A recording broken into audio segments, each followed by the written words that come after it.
welcome to another edition of Law and No Order Special Survivors Unit.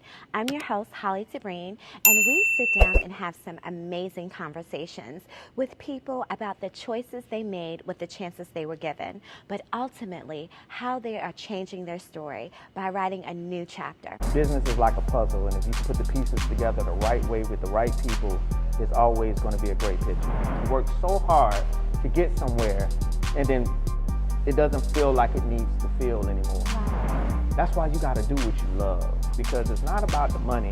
It's about the joy you have in it. It's about the love that you have in it. It's about what you sacrifice.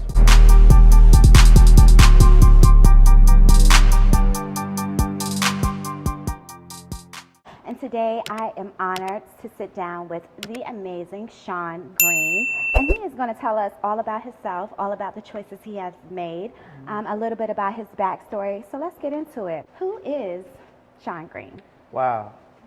Definitely the only way to label myself with one word would probably be entrepreneur.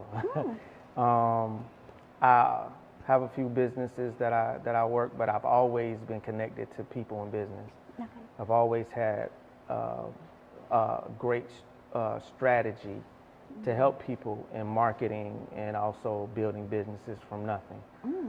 So that's where my gift is, as you could say. Yeah. Okay. So you spoke about helping people strategize their businesses, and you said that's where your gift is. And you are known as the gift coach. Yeah. Is that correct? Yeah, that's dope. Where did you come up with the gift coach? The crazy part about it is I ended up finding out that somebody was labeling me as that, and then it just kind of caught on. And then I liked the way that it sounded after a while. Like, darn, that's cool. I help people find their gifts. So I had a certain seminar that I did, and it was crazy in there. Like, the Spirit of God was really moving. And I had everybody write what their gift was or what they was great at, and they held it up, and we all prayed at the same time while they were holding these papers, and the Spirit of God filled the building, and everybody was just talking about their success stories after that, and started moving in their gift, and I was helping each one of them perfect and build their gift in a business manner. And then after that, they was just like, when I seen them in the streets, they was just like, they go to gift code, they go to gift code, so that was pretty dope. How that label came, Wow. I help a lot of people. I've inspired a lot of people. Business is like a puzzle, and if you can put the pieces together the right way with the right people, it's always going to be a great picture. Yes. Business is definitely like a puzzle. And being that you help people strategize their business, how do you go about that process? Like, when you meet someone, what are probably the questions you may ask them in order to get started on that journey? Right. Well, the first thing you got to understand when you're starting a business is budget. What are you willing to invest in yourself? Or do you have anything to invest? Sometimes people, the only thing they have to invest is their skill. And that's still value. Yes. You don't have to have money to start a business. You just got to know what you have and what it's worth. And that's a starting point. Right. So we start from budget. What you have to invest, or what skill that you have that we know how to use. You know what I'm saying? Yes. Then the second thing we do is we figure out who else in the area does the same thing that you do. And we make sure that they're not our competition, but they're our friend. Yes. First thing you want to do is not compete with people. You want to bring them in. Yes. So then we go to them. We tell them we want to learn from them. We make them a friend. We tell them that we want to learn this business and what are the ins and outs. It saves us a lot of time and a lot of money that we don't want to lose by learning from somebody else who's already successful at doing it. And then that's it. It's up from there. It's up from there. Yeah, I like up. that. Yeah. It is up from there. Straight up. Okay. So you gave me a little synopsis, right, of the book that you're writing, right? So you're working on this book called The Broke Entrepreneur. Yeah, The Broke Entrepreneur. I want to tell you that I know you sent it over to me. You sent me, a piece of your manuscript. I absolutely loved it. I probably got through the first maybe 5 chapters. Okay. And I was just amazed. And I love Grandpa Augustine. Yeah. Okay. Listen, Yeah, Grandpa Augustine He's is dope. that dude, okay? Yeah, yeah. And I see that you've learned so much of who you are, your whole character. A lot of that has been built from the gems that Grandpa Augustine Right. taught you. Yeah. And when I was reading, it was so many things that he said that stuck out to me that I can now see, helped you become who you are Right. today. But one thing he said, you can understand that you're going to lose everything at one point. And what you do to get that back Right. is going to determine the type of man or That the you're type gonna- of woman you are. Yep. Yeah. Then he talked about the prisoner in Africa. We're going to go to that Yeah. next. Yeah. But Yeah. expound on that part first and tell me a little bit about Grandpa Augustine. Yeah, man, my grandpa, what the crazy part about my grandpa was everybody else in my family didn't have a good relationship with him, but I was the only grandson that had this connection with him. And everybody else wrote him off. He had a, somewhat of a drinking problem. But with me, that was grandpa. Like, he always looked at me like I had a chance. And nobody else in my family kind of looked at me at not to say that, but he looked at me like I could do no wrong. And that even when I did mess up, it wasn't a big deal. Right. Just start over. Right. Keep moving. And he made me feel special about that, because he had felt that same way. So he never wanted me to feel how they made him feel. So he always inserted jewels in me and prepped me for the things that he thought would break me. Preparation at such an early age that when I started to endure those things, I remembered his voice, and it got me through. Yes. Yeah. So he has a lot to do with the way that I dress. Slick. Cool, man. Like, if you can think of a guy in a pool hall, slick back hair, cigarette in his mouth, you know what I'm saying? Always pulling out a napkin to wipe his face. Like, a lot of my things that I do is based off of my grandpa, you know what I'm saying? Always, and the way that I'm dressed today isn't the way that I dress all the time, but, this him. Yes. It's him right here, like 30,000 vest in his closet. He didn't care if he was going to the laundromat. He had on Stacey Adams. You know what I'm saying? Fresh guy. But he had a lot to do with the way that and a lot of decisions that I made, because he, from an early age, had a lot of insight, and I used to watch him and just watch the way he moved and the way that he used to just find things for people. That was his gift. His gift was he could locate things people couldn't find. I don't know how and when it started with him, but I know that he was so great at it that people would pay him in almost anything. It wasn't subjected to just one thing. It was like, hey, I need to get my hands on this, go to Augustine. I need to find out somebody who can fix this, go to Augustine. Yes. I need to I need to find out how to get to this place, go to Augustine. He knew somebody who could take you there. Yes. Somebody who knew somebody. I need to find out how much this diamond is worth, go to Augustine. He'll figure it out. He was that person, Yes.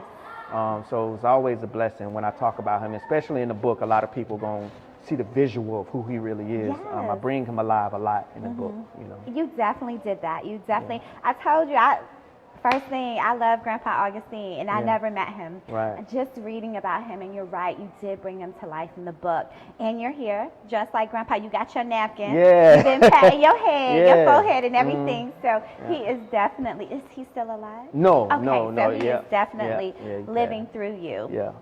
And so when he told you a story about a man who served time in Africa and in an African prison, and the first year he was trying to escape, find different ways to escape and stuff like that, but he had just got there, was not very knowledgeable of the prison. And then the second year he kind of started to get exhausted from trying to escape, but he was learning the routine of the prison, of the and guard, of the guards, and everything, and how what they had them in prison in was a little faulty and deteriorating and things like that. And then by the third year, he had all the knowledge to escape, right? He knew exactly what to do, exactly the way to get away. His heart, he no longer had the drive. Yeah. He lost his spirit to escape. He lost his spirit to escape. Yeah, well, how important is it to Man. not only just have the knowledge of a thing, Right. but have the spirit Right. to not give up? Right. Yeah. Because your book is titled The Broke Entrepreneur. Mm-hmm. So there is a whole lot of not giving up in there in order to not be the broke entrepreneur. Right. So tell me a little bit about that. Right. So, man, that story, I tell that story to, well, I have told that story to a lot of kids in DJJ. You know, I speak at a lot of prisons. So when I went there and I told that story, at first, you know, everybody thought it was funny. You know, younger generations look at people being weak or not smart enough, they may think, you know, like it's funny to them. But it gets real because it's like, darn, now that he had the knowledge to escape, he didn't have the heart anymore. Right. So darn, now that I have everything that I want and I'm not happy with it, it doesn't matter what I have anymore. You know, that's crazy, like to work so hard to get somewhere and then it doesn't feel like it needs to feel anymore. Wow. I don't want that. You know what I'm saying? That's why you got to do what you love. That's why you got to, if you work in a job and is there something that you feel like this should be the business that I'm doing, do what you love, man, because it's not about the money. It's about the joy you have in it. It's about the love that you have in it. It's about what you sacrifice for it. And don't get to the end of the road and realize it's not what you want and you done wasted all this time and strength and sweat, tears, blood. Yes. And you realize this is not what I want and this is not how I'm supposed to feel. This guy in prison was able to leave, but instead he decided to just stay in that misery because it was so hard for him to realize, like, now I can leave, but why? What is worth me leaving now? Right. Like, everything is worth you leaving. Your new life can start tomorrow. Right. It's never a time that you cannot change who you are and how you feel about something or somebody. You know, a lot of time we hold on to pain and we allow that to take charge of what we can do for ourselves in the future and what we can evolve to. You know what I'm saying? Right. The giraffe had a short neck at first. You know what I'm saying? In order to eat it, he had to grow into something that could eat where it needed to go. You know what I'm saying? So, man, we all starting out with these short necks, but after a while, we got to learn to get to a place where we're controlling our body to eat the way that we need to, our spirit to eat the way that we need to. We need to evolve. We got to push evolving past pain, past hurts. You know what I'm saying? Right. Past things that cripple us, triggers. You know what I'm saying? We have to learn to control our triggers in order to evolve and become the person that God wants us to become to be successful. And we put things and blocks in front of us that stop us from becoming that. And my job as the gift coach, you know, they may say, is to move these boulders and these blocks out of the way so you can see where you're supposed to go clearly. You know what I'm saying? In the moment that you see the path, don't get off of it. Right. Stay focused. Right. You know, and that's where, you know, I like to get into it, you know, when I get into that story and I'm talking about that, you know, from the book. Yeah, so I liked a lot of different sayings, a lot of different gems that were in the book, and I'm not going to give them all away because I'm going to wait for you to publish the book because y'all going to have to buy it. Right. So we're going to move forward from the book because I can stay on there at least another 30 minutes. Right. But I'm not going to do that to you. I'm not going to, spoil it for everyone else. Right. But it's an awesome read so far. Thank you. And I thank you for giving me the opportunity to check Absolutely. it out. Yeah. Why did you title it The Broke Entrepreneur before we? Because I feel like when you start the book, from the beginning of the book, you're broke. But by the time you get to the end of the book, you won't be.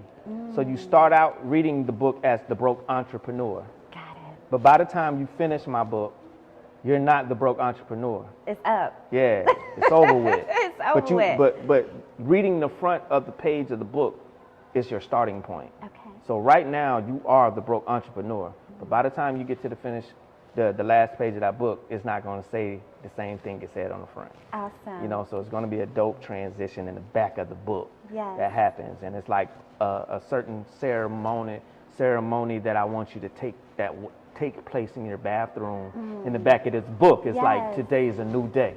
You know, I am no longer this. This is what I'm speaking. This is what I'm going after, and this is what I'm taking. You know what I'm saying? It's like a certain amount of ambition gets formed from reading this literature, and it's going to be dope, man. Yes, it is. Yeah. So when can we expect for this book to be published? Oh, it's I really want this book to be released on my birthday next year, so December. December next year? Yeah, December 14th. Damn, we gotta wait all the way to next year? Yeah, man. I'm sorry, y'all, but I'm gonna know. Oh, she gonna have it. I'm gonna have it done before y'all. Yeah, you definitely. But see, the thing is I want to build so much around it. Yeah. Because I want video with it. You know, I want the book, and I want like short film with it. You know what I'm saying? Yes. And I also want to build a group where people can study off of it. So I want it to be a literature. I don't just want it to be a book. I want it to be a training literature. Yes. You know, I want it to be, when I go talk to these people and I'm doing my seminars, that it can be a program. So when I drop it, I need a year so I can have video behind it. You know what I'm saying? I can have the literature to be able to train people behind it. You know what I'm saying? Like, it's so much more than just the book. It's a training, you know, and I want to put that in position to just flourish into this great flower. I want you to be a part of this. Definitely want you to be a part of it, because your background is so much similar to mine. And we both carry ourselves with when people look at us, they don't see what it took to get to this point. And it's really dope to have somebody to relate to. So you want to be an author. I am so excited that you have discovered the power of literary expression and now realize that you have a story to tell. Let's face it, when you become an author, you get to live forever, because history is just his story, her story, my story. Now it's time to tell your story. And if you need some assistance to get started on an author's journey and getting that started, I have a little GPS packet, amazing information. Click the link in the bio. If you need a little writing inspiration, check out my new novel, Blood Ain't Thicker, available at www.hollytabreen.com or on Amazon. I can't wait to read your story. And I think that would be a very powerful situation for us to be able to talk to people together, write together, do some dope stuff, and you would be able to handle the female side of what it takes to buff up and keep moving. You know what I'm saying? Yes. So we have a lot in common. And so part of what we have in common is pretty much the foundation of how you got here, right? I heard you say earlier, because I'm so glad that we're in a space right now where you just got finished speaking to an audience of people and teaching them about how to activate their gift, right? How to not become that broke entrepreneur. So I got to see you in action and dropping gems and helping people get to that next level from $10. How do you go from turn $10 into $100? And you gave them so many things that they can do as a group, as a team, to make money and continue to build, where everybody can be many entrepreneurs within that group. And you said that you hadn't always been saved, right? And when you got saved, you were in a place that we both have in common. So tell us about that experience and how that helped you become who you are today. I did 5 years in prison. I got arrested for selling cocaine, ecstasy, and manufacturing, which means that I used to basically compress blocks of cocaine and distribute them. And people paid me as well to compress their cocaine, whether I would mix it a certain way so I could stretch it for them, or you know, trick them out of their own good stuff so I can have the good stuff and they can have the bad stuff. My gift before I was doing this stuff was actually cooking dope, you know, compressing it, putting it back out there, still making sure that it would cook up. That's a little bit of science. You guys probably wouldn't know that if you wasn't in the drug life, but I definitely was very good at that until God said, that ain't what you're supposed to be doing, Shawn. Well, he do that. Yeah, he snatched you right up out of there. He snatched me off my high horse, boy. You could not tell me that for the rest of my life, I wouldn't be a drug dealer. I was like, this it. Hey, ain't nothing else for me to do. I'm great at this. I got the lifestyle for it. I can protect myself. I'm stiff enough. It is what it is at this point. I can survive. Right. And I felt like that was what it was going to be. My life as a drug dealer came into place because of who my parents were. My mom went to prison when I was 9 years old. My dad was a big-time drug dealer. Okay. When my mom went to prison, he left and went to Florida, started a whole new life. Never seen him again, never heard of him again. I heard from him again when I was 16 because I was selling a whole lot of weed at the time, marijuana, and he heard from Florida that I was becoming this young, crazy, person in the street, and he gave me one phone call, and the only thing he wanted from me was to buy it from him. He didn't want a relationship with me, he wanted my business. Crazy, right? So when I actually spoke to my mother about these things as a grown man, she was just like, you got his ambition. I swear, you don't have that cold heart that he got, She said, I'm glad you got my heart. So I got the best of both worlds, I guess you could say. I got what he had in him that pushed him to that point to be what he was. But I don't have the heart that he had. And I forgive him, Yeah.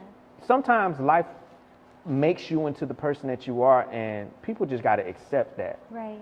But one thing I would never do, and why I am the great father that I am today, I would never abandon my children. You never, man. I know what that feel like. I know what that look like. And I know what it does to a person's mentality of feeling accepted. I always had to wonder if I was accepted, Right.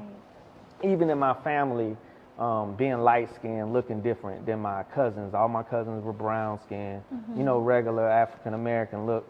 Yes. And now here I go, I look Spanish, or I look this and I look that, and I always felt out of place. I always felt like I was judged. I always felt like people would say to me, why you acting black? You know what I'm saying? And I'm like, what are you talking about? You see my grandma darker than you, you know what I'm saying? Right. Like, what's going on, So I always had a sense of trying to prove myself, and that became aggravating to me, you know what I'm saying? So I don't never want my kids to feel that way. I don't never want them to have to prove themselves to people who don't matter. That's right. You know what I'm saying? And I know what that feels like. So for me understanding that, it changed me into who I am. It put me in a place to be able to breathe life into people and show people how to come out of this, man. Yeah. I am not rich by any means. I don't have $1 million in my bank account. Okay. I would like to, Yes. but I don't. But one thing I know how to do is survive. That's right. I'm gonna tell you this right now. My family, we will not go without eating. We will have a place to stay. We will have cars to drive. I don't care what I gotta do. That's I can right. cut hair. I'm an electrician. I got a bouncy house business. I got a carpet cleaning business. I sell cars. I rent out slingshots. You know what I'm like? Okay. You know what I'm saying? You got like some slingshots? yeah. Okay. So bouncy houses. it is not gonna stop. Yes. Like, I'm gonna find a way to do it, no matter what it is. You know what I'm saying? I have most of my friends that are around me and that are in my circle. At one point in time, I had a conversation and helped them inspire their own businesses, and they're being very successful and doing very good. Yes. And that's the dope part about it, is like, darn, God blessed me so much. Like, imagine if I was never born. How many people that I've helped bless and start their businesses, what would happen? Where would they be? Right. Who would have influenced them, and what happened? Like, when God made me, I look at the people that He's helped me touch, and I be like, darn, what if I didn't react? What if I didn't talk to them? What if I was selfish? You know what I'm saying? What if I held this gift in and didn't share it with people? Right. What would that look like for me? You know what I'm saying? So I'm so blessed, man, that God put me in position to have great people around me, and the people that I do help influence become my brothers and sisters. You know what I'm saying? And it's just a dope feeling knowing that you able to change a person's life, man, and watch it just bloom. You know what I'm saying? Like, That's the part. it's dope, Watching man. it It's grow, a the dope progress. feeling. You said quite a few things with your last statements, and one of them was that you talked about selfishness, and it connected me to your speaking just a little while ago to the audience that you just had, and you were talking about how you would ask God why, when someone was in your life and you helped them or whatever, and they betrayed you or they did something to you, you will always ask God, like, why did you bring them into my life? Like, you know, why would you do that to me or whatever? And God will tell you, stop being selfish. Right. I didn't bring them into your life. I brought you into their life. Yeah. What is it? How important is perspective when it comes to activating your gift and really allowing other people to be blessed by your gift without expecting that reciprocity? Because I'm big on reciprocity. I be like, you know, I'm going to treat people how they treat me or whatever, I'm gonna even give it though the way it it's doesn't given. always happen that way. It never does. And it's funny because the other day, I work at DJJ where you sometimes speak at, and I was in the guys' college class, and they were talking about equity and equality. Right. And so they were saying that, you know, equality is like a myth. There is no equality, and there will never be no equality. Wow. Yeah. However, there will always be equity. People having what they need, and the way they explained it was, you know, you have two people that may be wanting to open a business, but you just need $400. This person needs $400,000, and because I can give them $400,000 and give you $400, it's not equal, but it's equitable. Right? Because it's what you need. At the time, some people just don't want the same thing another person wants, right? And so, again, you were talking about that selfishness and how you would ask God that, and that you love the fact that when you spoke to people, it just helped to make more connections with friendships, and also it just added so much value to their business. And earlier, Darius, you know, our videographer, content creator, everything, cinematographer, he does all the wonderful things with my visuals. He said, you know, one conversation with you had him up 50 grand, you know, in like no time. From one conversation, he implemented what it is that you told him, because it's not just about hearing a thing, it's actually putting it into action. And he was up and been going up and about to retire, like I'm about to, you know, to just do his business and is comfortable taking that next step because of you, a conversation with you, you know. So you're right. I'm so glad God decided to, you know, make sure that you were born. You know? Well, the thing is about what you're supposed to do, it's going to happen. It's just getting the kinks out. You know, like, well, what is happening with you right now, doing what you love to do, is happening. It's going to happen. But are we going to get the kinks out? Are we going to improve things? Are we going to put things into perspective, put it in front of the right people? Are we going to talk to the right people? Are we going to release interviews with emotions that people can relate to and say, I need to hire, I need that person here. I need that person to talk to these people. You see what I'm saying? And that's the thing, is making yourself available for your growth. You know what I'm saying? That's where it's going to come from. And that was the conversation that me and my brother had that night. It's like, bro, if you really want to be successful, make yourself more available than any other videographer there is in the business. And I promise you, you're going to be more lucrative than anybody else, because it's all about timing. That is so true. And he sure follows the fastest editor there is in the business when it comes to videography, my brother. You know what I'm saying? Thinking Kingdom, Darius Dior, I love him. That's right. That's him. But at the same time, these things can be applied to any business. You see what I'm saying? If you can play on timing and you can be available, it does not matter who else is doing what you're doing, because you're more available than them. You have to work while they're sleeping. That's how you get their customers. That's right. Once you get a person customer, you just have to maintain it. You know what I'm saying? Because they bring you more customers. So the thing is like, yes, I lost sleep last night, but I'm going to sleep tonight.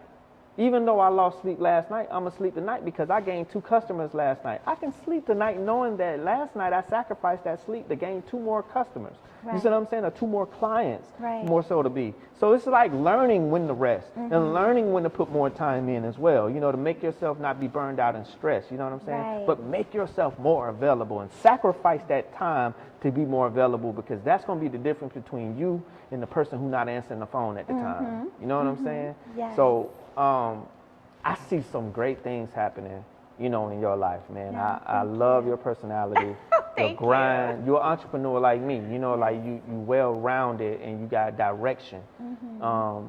And you're respected. You're Thank you. respected. You're not looked as though somebody trying. Right. You know how you can look at somebody and be like, they're trying too hard. You know what I'm Yes. saying? Oh yeah, that ain't real. You know what I'm Right, saying? Like, right. nah. You got an elegance about you that is dope, and people need to experience that. And I Thank really do you. hope that going forward, people look at you and they want you to interact with them to tell their story. Yes. Because you know how to put puzzles and pieces together so people can understand who people are better. That's and I right. really do hope that people invest in that with you. You know what I'm Thank you. saying? Thank Yeah. you so much. Yeah. Yes, y'all heard that, right? You heard what the gift coach said, and he don't be lying, so you might Right. as well go ahead, Yeah. holler at me. Hey. Put my sis on the front. That's right. Yeah. Straight up. We need more of this.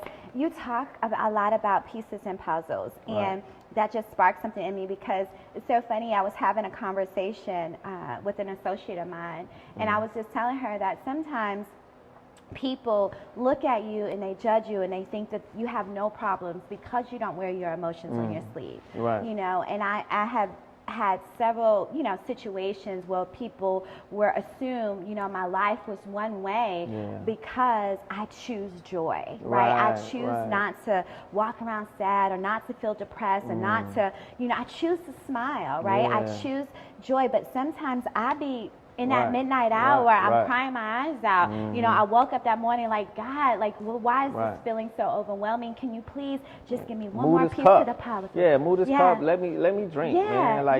Like, give me security.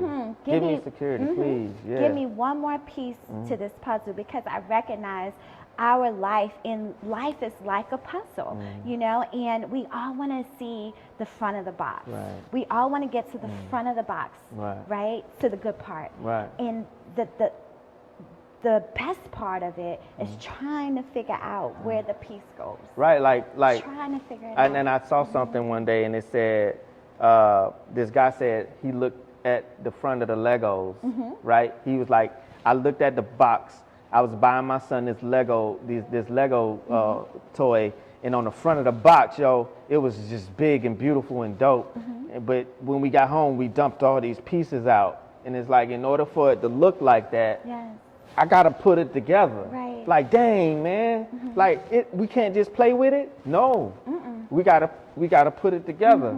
Like, and you better read the instructions. Yeah, but we got everything we need. Everything you need. Right here to make it look like that. We just got to put it together. And if we don't put it together the right way, it's not going to look like that. Sure not. You see what I'm saying? We can put it together any kind of way we want to, but it's not going to look like that. You got to put it together the right way, with the right pieces in the right places. Yes. And if you're willing to do the work, it's going to look like that. And that's how you got to look at your business, your life, your success, your spirit, your relationships, like that box. Right. You dumping, it's pieces, man. But we got everything we need right here. Yes. We got God, you know, we got good people around us, we got belief, we got faith, we got ambition, we got ideas. Are we writing them down? Are we using them? Are we budgeting? Are we trying to figure out who else around us is doing it that we can learn from? You know what I'm saying? Are we traveling to other places and trying to learn different ways that this business is moving? Yes. Learning the ins and outs, the backs, the downs, the good, the bad. You have to do that. Right. Not only do I want to talk to successful people who do what I do, I want to talk to people who are not successful, because they got more knowledge about failing Sure do. than the person about winning. I don't always want to talk to winners. Right. I want to talk to losers. Exactly. Because they know way more than I do. I promise you. A person who lost can tell me what not to do to win. That's right. So don't discount people because they not where they need to be, or this, that, and the other. if you know somebody who's been trying so hard to be successful at something and it hasn't worked, that person got more knowledge than the person who did it one time and won. Promise you. You know what I'm saying? So it's like learning how to detour personality to learn how to manifest something great out of it. That's why I love doing what I do. Yes, you know? I can tell. I mean, just the passion in you when you are articulating, when you were on that stage and you were speaking before your audience, and just now, you know, the way that you expressed, you know, the whole thing with the Legos, and when you're talking about how we have everything that we need right here. One thing I say all the time, everything you need to be great is already inside of you. It's getting in the right environment to cultivate what you're carrying, right? So you can go ahead and birth that thing. So definitely I agree with you on that. Having everything you need, and people don't look at that. They just want to get to the good part. They just want the picture, man. Just They want wanted the to picture. look like that from the jump, man. They don't want to put in the work. They don't want to, and then they get distracted while they're building, and it never gets there. You know what I'm saying? They keep trying to come back and put it together later, and you never get there. You know what I'm saying? So, yeah, learning not to be distracted and staying focused and having people on your team that you trust and love you and push you to not give up. That's very important, man. I've been a solo business person for so long. Like, I think that was my weakness for a long time, was me not willing to work with people because I felt like nobody loves it like me. I felt like nobody will put in the sacrifices the way that I do. You know, I felt like nobody else. But then I actually said, you got to learn to love people where they are. And you got to learn to use people where their strength is instead of where they ain't. You can't just put people in a place and say, hey, do this for me. If that's not their strength, they're going to ruin that part. Learn what people are great at, put them in the place they're supposed to be in, and learn how to be successful off of what they are great at. That's why I said the first thing you do when you start a business is figure out who you know. Write down what they're great at and write down how that applies to the business that you're about to open. Most of the time, you got everybody you need in your circle. Okay, you know?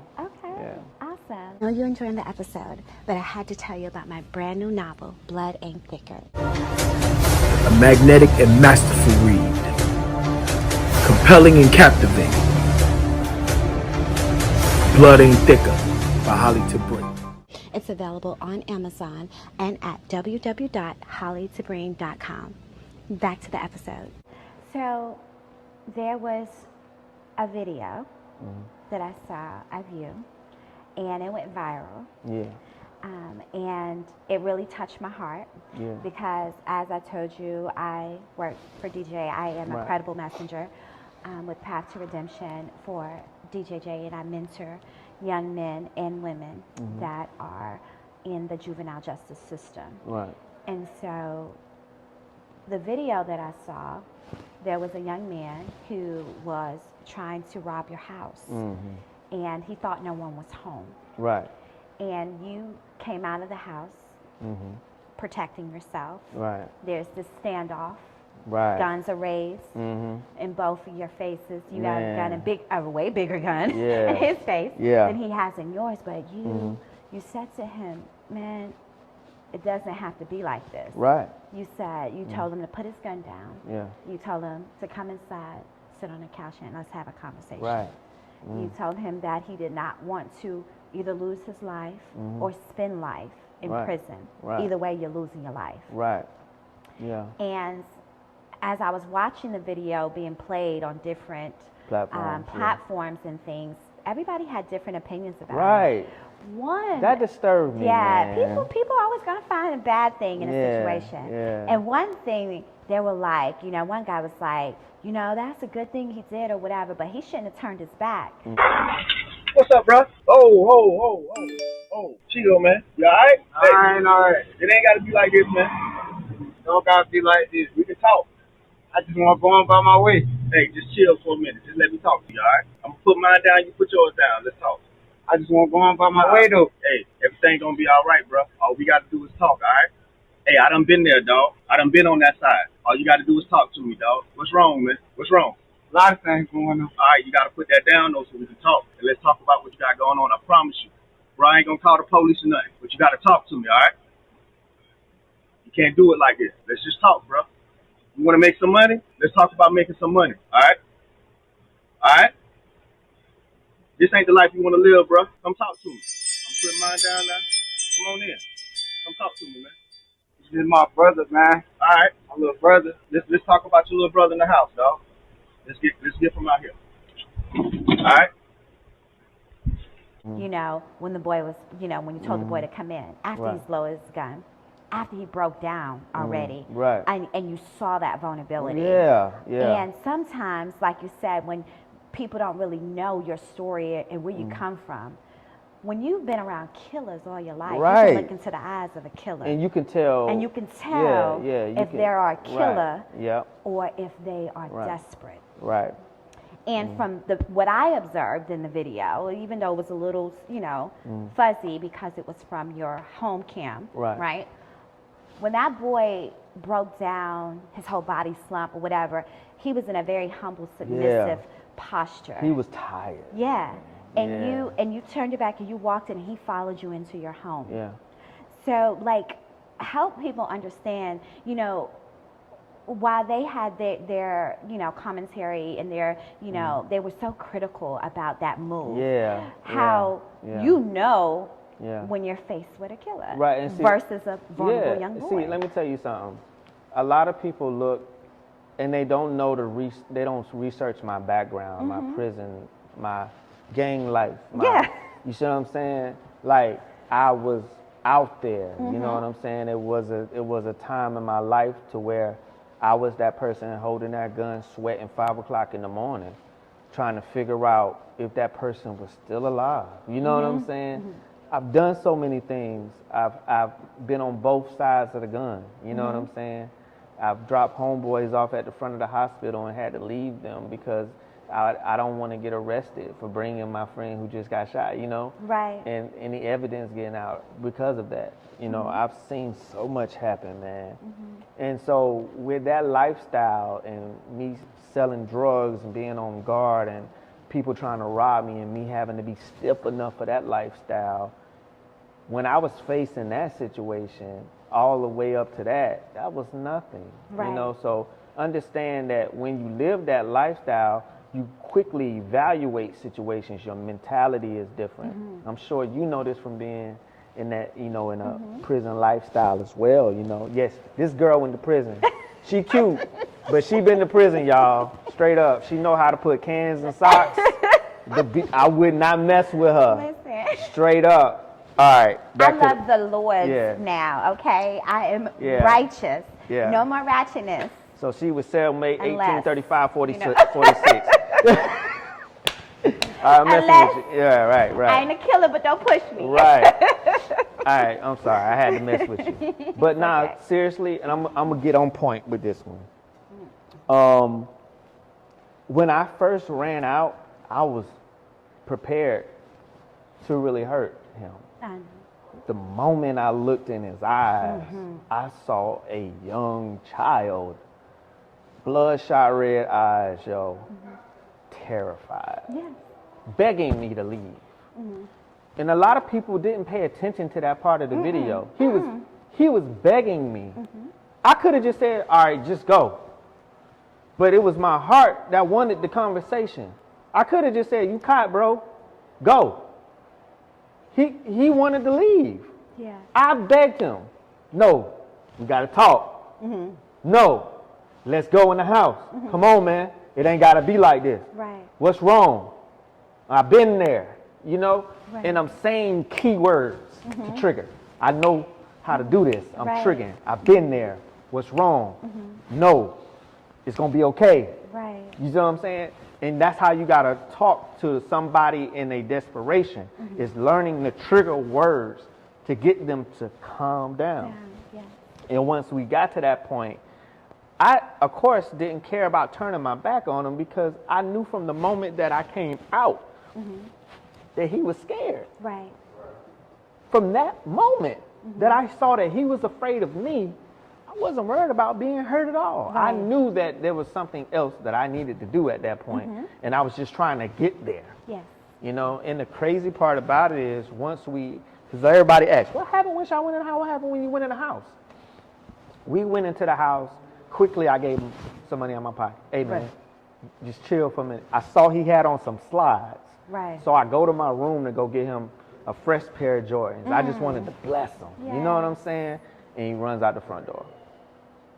He just runs. Because he felt as though maybe I was holding him.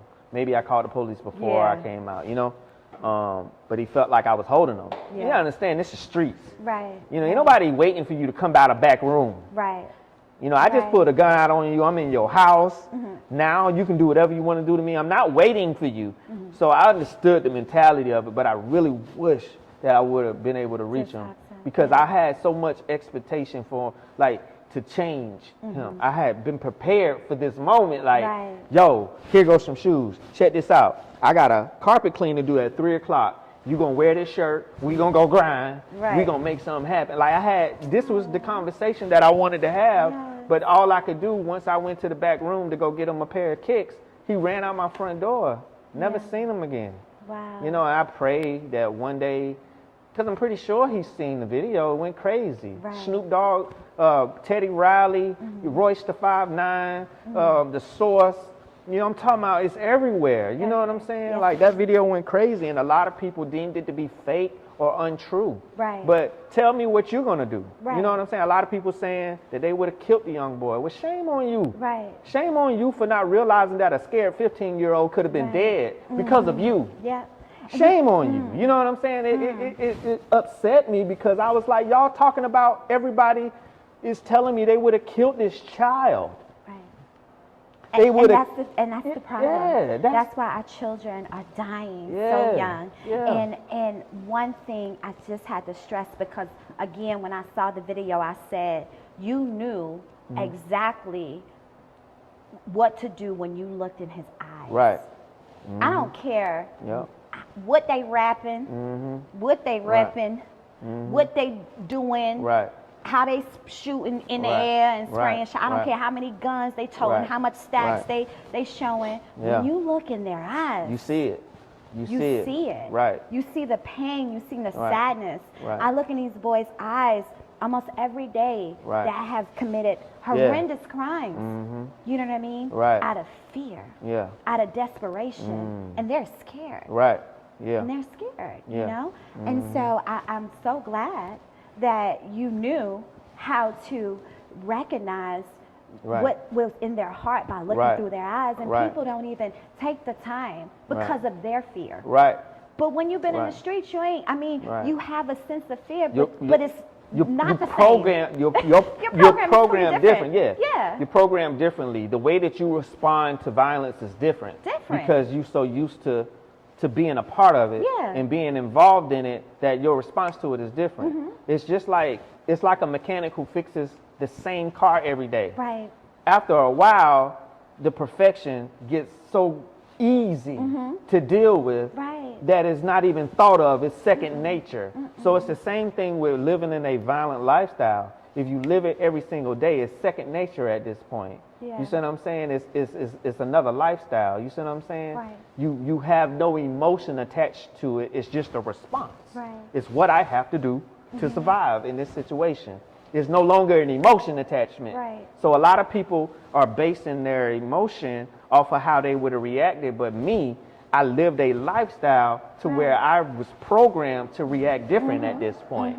So no, I don't want to come out blasting and killing because I done did all this before. Exactly. I knew how to quickly look at this situation and determine whether this was a person that was ready to hurt me or wasn't. And the moment that I seen that, if you listen to the video, he was begging me to leave.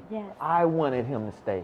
I wanted to live. I wanted to breathe on him. I wanted to love on him and talk to him, but I wasn't able to do what I wanted to do. And I still pray to this day that I'm able to do that one day with him. Right. Yeah.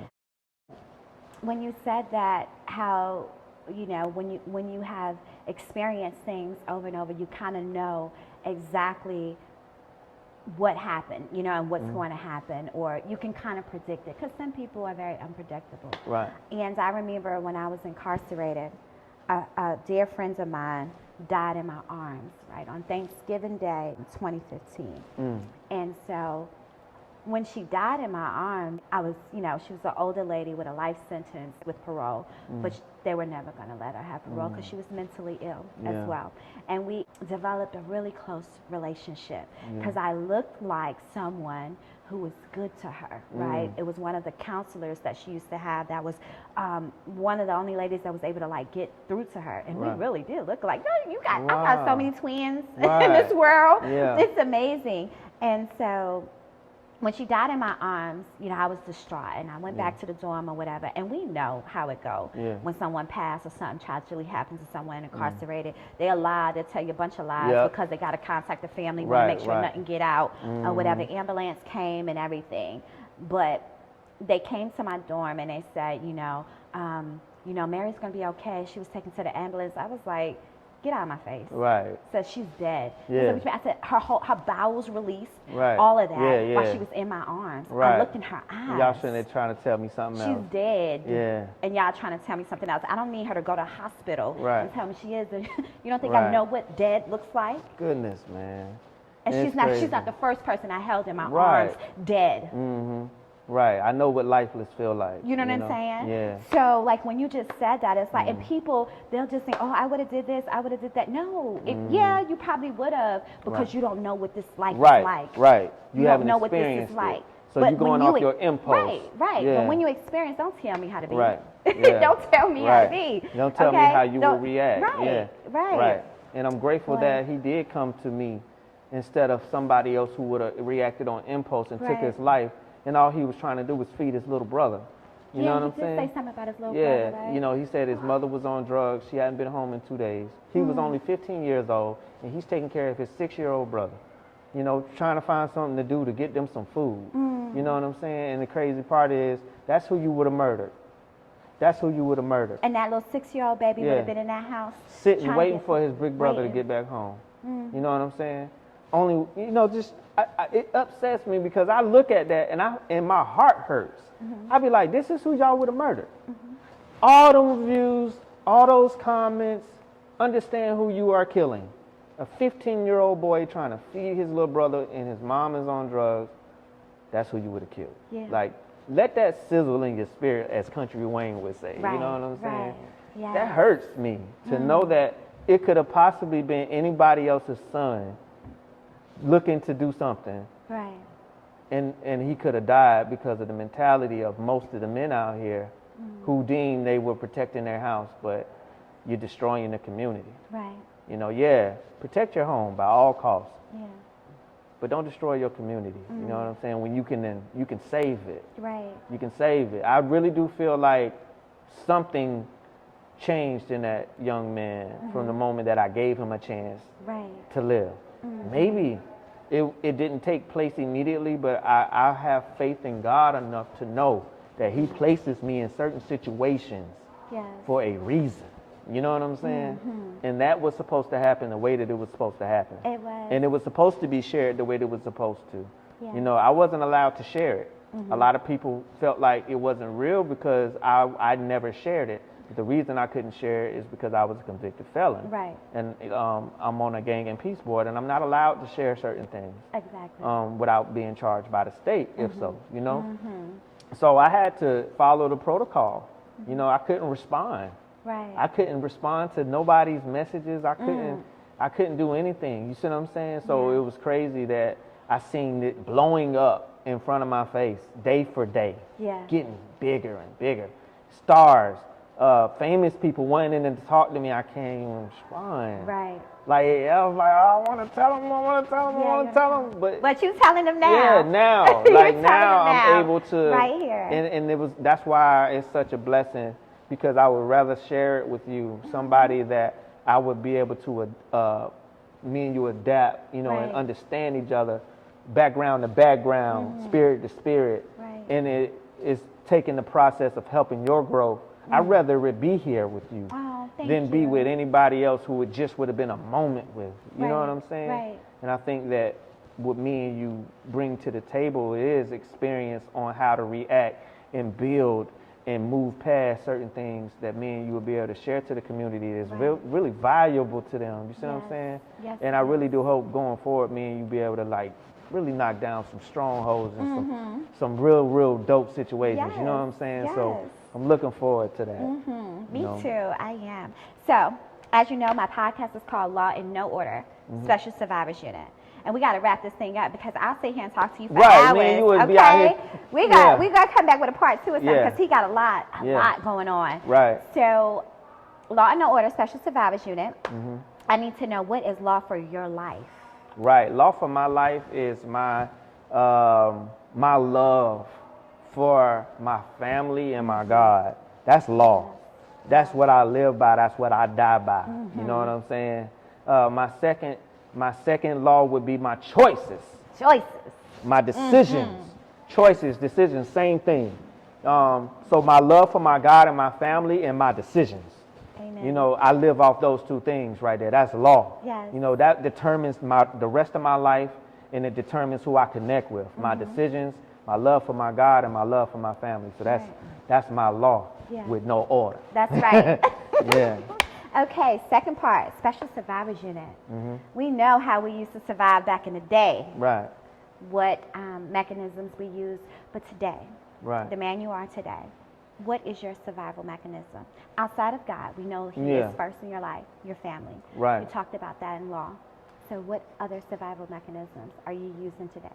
Right. Well, in order for me to survive today, I have to be comfortable with who I am and be able to evaluate pain and things that may be able to distract me, you know what I'm saying, from being focused. So I would definitely say how I survive would definitely have to be along the line of like my vision.